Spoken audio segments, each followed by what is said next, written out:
Vous écoutez la radio Campus, Alma Mater, c'est l'heure du journal.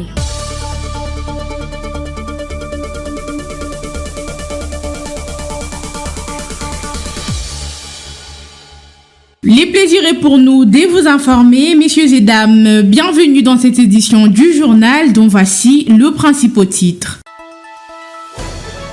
L'Université de Kinshasa va abriter du 16 au 17 octobre un atelier consacré à la valorisation de la recherche interdisciplinaire et transdisciplinaire.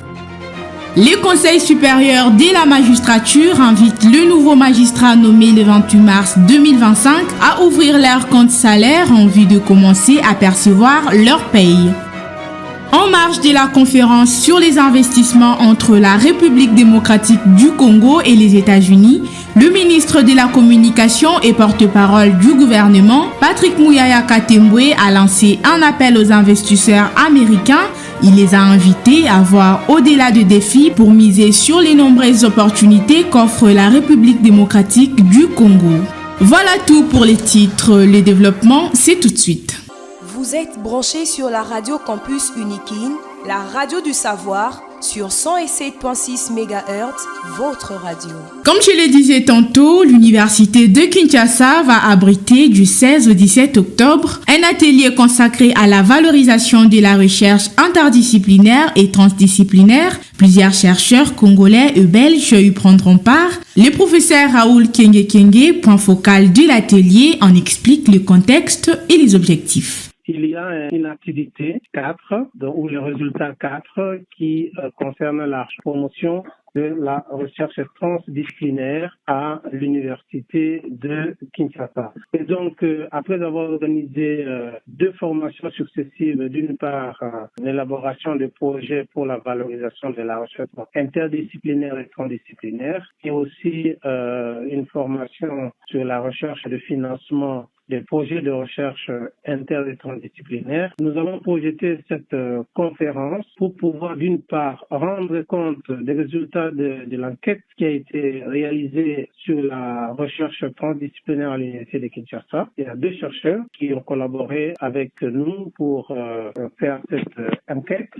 Et donc, nous allons présenter les résultats de cette enquête sur la recherche transdisciplinaire. En fait, il s'agit de voir comment les scientifiques de l'Université de Kinshasa, les chercheurs enseignants, travaillent pour produire de savoir avec des acteurs de terrain, non seulement avec des collègues d'autres disciplines, ce qui serait l'interdisciplinarité, mais également avec des acteurs de terrain qui sont utilisateurs des résultats de recherche. Et donc, c'est l'objectif principal de cette conférence pour pouvoir justement promouvoir la recherche inter- et transdisciplinaire à l'Université de Kinshasa. Qui sont conviés à cette conférence sur la recherche transdisciplinaire? Les enseignants-chercheurs de l'Université de Kinshasa. Nous aurons plusieurs experts qui vont intervenir. Il y a notamment mon binôme qui est de l'Université catholique de Louvain, le professeur Francesco Contino, qui va intervenir à partir donc de la Belgique pour présenter les défis et les enjeux de la recherche transdisciplinaire. Et il y aura beaucoup d'autres intervenants locaux, notamment l'incubateur national, parce qu'il est question vraiment de valoriser les recherches réalisées à l'Université de Kinshasa pour pouvoir les mettre à la disposition des utilisateurs. Et donc, on est vraiment dans des questions de valorisation de recherche, d'innovation également, à partir des recherches qui sont réalisées à l'UNIKIN. L'activité aura lieu le 16 et le 17 octobre sous le patronage de M. le recteur de l'Université de Kinshasa. Et on commencera naturellement à 9h. Donc, nous invitons la communauté universitaire justement pour débattre de cette question de la promotion de la recherche inter- et transdisciplinaire à l'Université de Kinshasa. On constate que les chercheurs souvent travaillent chacun dans son domaine, alors qu'il est possible de mutualiser justement les efforts pour pouvoir produire des connaissances et entrer en contact avec les acteurs de terrain qui vont utiliser ces savoirs-là. Donc, invitation cordiale à tous les enseignants-chercheurs de notre alma mater.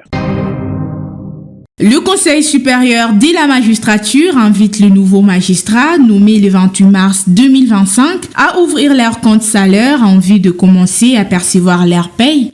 L'annonce a été faite le mardi 14 octobre dans un communiqué précisant que les 2 opérations débuteront le jeudi 16 octobre. Cette mesure fait suite aux instructions du chef de l'État données lors du Conseil de ministres du 4 avril 2025 visant à accélérer la formation, la mécanisation et la rémunération de ces nouveaux magistrats. Après plusieurs mois d'attente et des manifestations pacifiques dénonçant la précarité et les retards dans leur prise en charge, cette étape marque enfin une avancée concrète vers leur intégration effective au sein de l'appareil judiciaire congolais.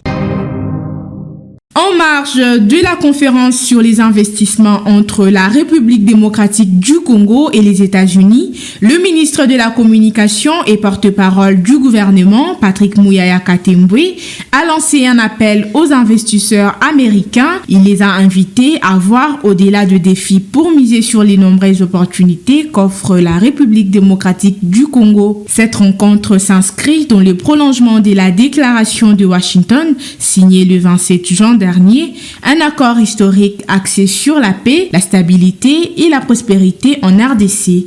Patrick Muyaya a également exhorté les investisseurs à dépasser les clichés souvent véhiculés par certains médias et rapports afin de découvrir le véritable potentiel du pays. En République démocratique du Congo, c'est pas seulement le narratif qui change, mais c'est aussi les actes qui montrent que nous avons pris le pari qui est le nôtre d'être le pays au cœur de l'Afrique, parce que l'Afrique, c'est la jeunesse du monde en termes de ressources humaines, en termes de ressources matérielles. Et donc en Afrique, 9 pays sont reliés à la République démocratique du Congo. Avoir vos investissements en RDC, c'est d'être sûr d'être connecté à la fois à l'Afrique centrale, à l'Afrique orientale, mais aussi à l'Afrique australe. Et donc, pour ceux qui veulent prendre rendez-vous et devenir plus puissants demain, parce que vous l'êtes déjà, mais vous le serez davantage si vous prenez l'avion et vous venez en République démocratique du Congo, la Première ministre, le Président de la République et nous tous, nous serons là pour vous accueillir avec sourire, avec la rumba,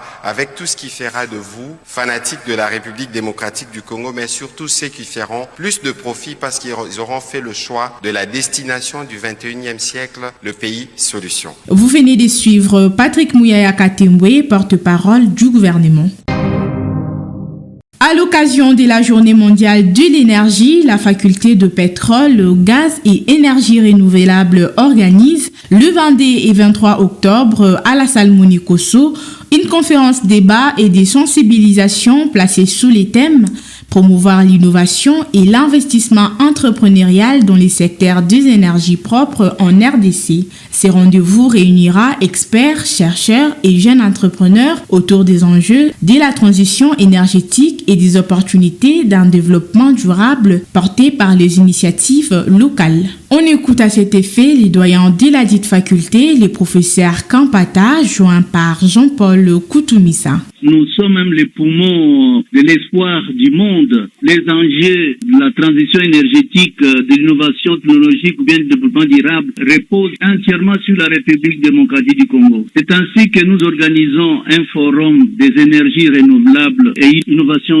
technologique qu'on appelle FERIT 2025. Il faut se dire qu'ici il est placé sous les thèmes promouvoir l'innovation, l'entrepreneuriat, l'investissement dans les secteurs énergétiques propres de la RDC. Comme je voudrais vous rappeler, vous savez, actuellement, la RDC contient dans son sous-sol 75% du cobalt. Or, le cobalt est actuellement considéré comme un métal qui joue un rôle dans cette transition énergétique. Il ne faut pas oublier que la RDC dispose tout un réseau hydroélectrique et nous-mêmes, nous pouvons donner de l'électricité à toute l'Afrique avec les barrages Inga, dont les puissances ne sont pas encore distribuées comme il faut. Il ne faut pas oublier l'étendue de la biomasse. C'est ainsi que l'université de Kinshasa, évidemment, avec le recteur professeur Jean-Marie Kayembe, c'est vraiment celui qui dirige l'événement. Nous nous sommes dit, on ne peut pas se taire. Il faut que l'université puisse organiser, c'est-à-dire autour de la faculté de pétrole, gaz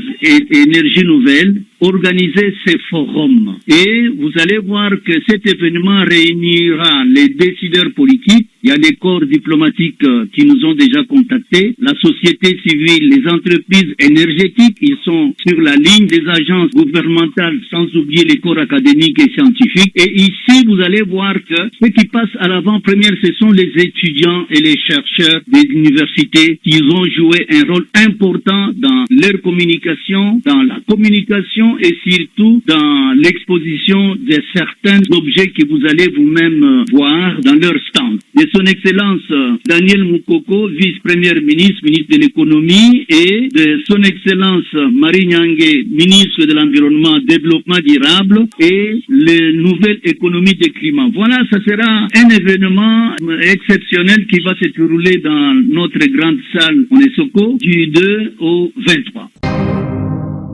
Bouclons ce journal par cette page sportive. La République démocratique du Congo disputera en novembre prochain le barrage africain pour la Coupe du Monde 2026. Les Léopards affronteront les Lions indoptables du Cameroun en demi-finale, prévue au Maroc du 13 au 16 novembre 2025. Dans l'autre demi-finale, les Nigeria croisera les Gabon et les vainqueurs s'affronteront ensuite en finale pour décrocher une place supplémentaire pour l'Afrique au mondial. La République démocratique du Congo s'est qualifiée après sa victoire de 1-0 face au Soudan à Kinshasa grâce à un but de Théo Bongonda, terminant deuxième de son groupe derrière les Sénégal. Un duel RDC-Cameroun qui s'annonce intense entre deux nations souvent rivales sur la scène africaine. C'est la fin de ce journal présenté par Divine Gomba, mais avant de partir, je vous rappelle les titres. L'Université de Kinshasa va abriter du 16 au 17 octobre un atelier consacré à la valorisation de la recherche interdisciplinaire et transdisciplinaire. Les conseils supérieurs de la magistrature invitent le nouveau magistrat nommé le 28 mars 2025 à ouvrir leur compte salaire en vue de commencer à percevoir leur paye. En marge de la conférence sur les investissements entre la République démocratique du Congo et les États-Unis, le ministre de la Communication et porte-parole du gouvernement, Patrick Muyaya Katembwe, a lancé un appel aux investisseurs américains. Il les a invités à voir au-delà des défis pour miser sur les nombreuses opportunités qu'offre la République démocratique du Congo. Ce journal est complètement terminé, réalisé par Jason Ludem, concours rédactionnel Jean-Paul Koutoumissa, Lucien Pungwe et Emans Kabamba, à la technique Sylvain Chizungu, Salem Dianda, Luxen Kinounou à la supervision. Quant à moi, je vous remercie de votre sympathique attention. Restez branchés sur la 107.6 MHz.